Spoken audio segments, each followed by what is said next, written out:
I just want to take this opportunity to give you some closing remarks from our forum today and a few housekeeping notes as well.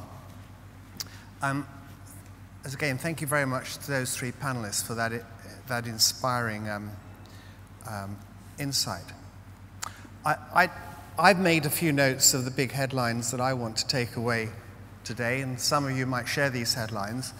But I guess in many ways I'm kind of inspired, as probably some of you are as well, by the setting that we've been working in today.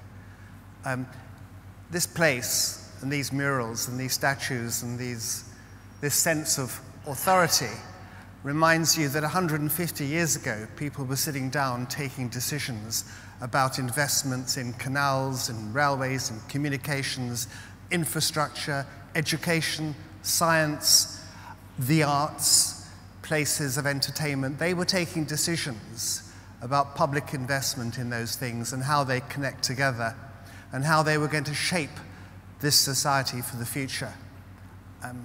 It's very interesting that this is the environment in which we've been meeting today. We might not have either the resources or the power to take the kind of decisions that they had 150 years ago, but we have a sense of the importance of the task. I think the big headlines that I'm taking away today is, first of all, the enormous changing nature of the landscape. And listening to James from the Google Cultural Institute this morning makes you realize that the big aggregation tasks of the future are not just being undertaken by the public organizations or the Europeanas of the future. They're also being undertaken by very significant private corporations as well. And this is the landscape that we will be having to navigate through. I think the second thing that we're learning from our discussions today, and indeed from the pilot projects and from the R&D fund itself, is that public investment and public money in projects like this doesn't take away the right to take risks and the right to fail. I think, as Jeff Mulgan said in the introductory remarks this morning, every success looks like failure somewhere in the middle. The task is to share the understanding of both the failure and pulling out of it. Because as arts organizations and technology bodies and researchers, we live in a very competitive environment. We're competing for funds, we're competing for resources, and we're competing for smart people. But the other thing that we know, and the R&D fund is showing us, is that we have to create, as Hassan described it, a shared learning infrastructure so that we can all benefit from the experience we have, both the failures and the successes. And that's extremely important. That shared learning infrastructure is a genuine joint benefit. My other headline is that I don't think necessarily we've talked enough, because in a sense you never talk enough about the people that we used to once describe as the audience, and which now we start to use other terms. I think in digital media a lot has been made of the term of the users, and I'm not sure about that either. I noticed that one of the research reports that I read described the people known as the users as the social actors in this relationship around technology. I'm not entirely comfortable with the word social actors, but I think it's getting into the right direction, because at least it's describing an active relationship between practitioners and other kinds of practitioners in the digital space.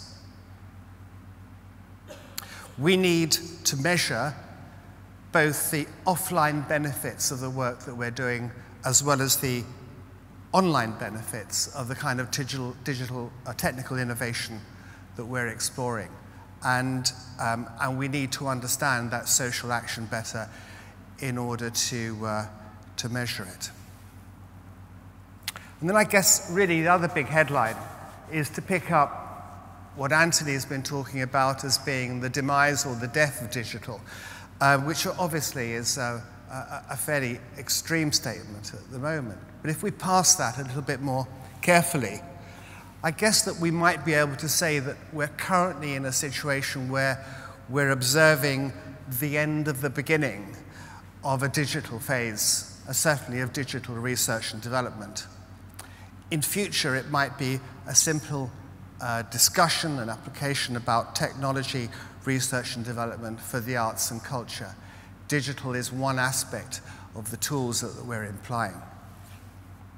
So those are the big headlines that I'm taking away. There'll be many others, and I must say that Nesta and the Arts and Humanities Research Council and Arts Council England, all of whom have helped to make today possible, will be really interested in what you're taking away today and your evaluation of the forum. So inevitably, in your email boxes tomorrow will be an evaluation form asking you to take a few minutes to respond to today and to feed it back to the organizers. We'd be really grateful if you could do that. Put aside a couple of minutes to make that possible. So I've already mentioned those organizations. We have to thank them for hosting the day and for making it possible.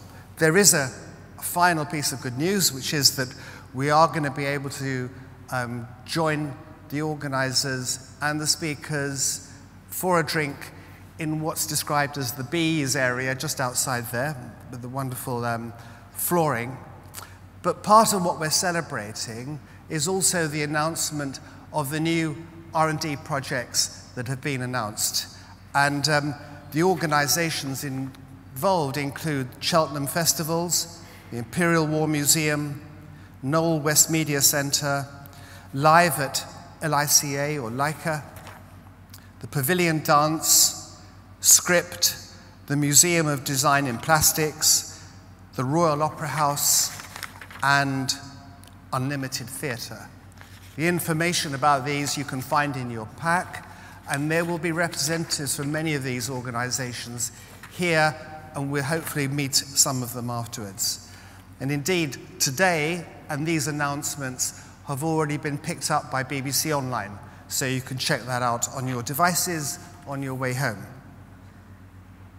So it finally remains for me to thank you all for being here, thank you for participating, and thank you for taking part in a stimulating and a successful day.